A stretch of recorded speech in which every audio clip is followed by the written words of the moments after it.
በላይ በ13000 ተነስቼ በአመት 500,000 ደርሼ ነበር። አሁን ግን ጨለማ ሆነብኝ። የኛን ስልጠና ከመስማቱ በፊት የተጀመረ ቢዝነስ ነው። አሁን ግን ምን አለብኝ?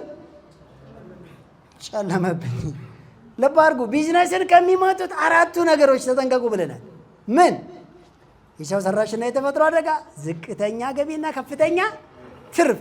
በተለይ ከፍተኛ ትርፍ ብዙውን ሰው ፈገግ ታደርጋለች እኮ። ከፍተኛ ትርፍ ቢዝነስ ሊመታ አረባክህ የሚሉ ሰዎች ከፍተኛ ትርፍ ቢዝነስን ይመታል። መንገድ ያስታል፣ ሌላ ነገር ያስለምዳል፣ አጉል ኮንፊደንስ ይሰጣል፣ አጉል ሙቀት ይሰጣል፣ ያለ አቅም ኢንቨስት እንድታደርጉ ያደርጋል፣ ብዙ ሰዎች እንድትቀጥሩ ያደርጋል፣ ትናንሽ ነገር እንድትንቁ ያደርጋል፣ ብድር እንድትወስዱ፣ ቁብ እንድትወስዱ፣ እንድትንጠራሩ ግራ ያጋባና የሆነ ሰዓት ላይ ግን ቻሌንጅ ሲመጣ መቋቋም ይሳናቸዋል። አያችሁ?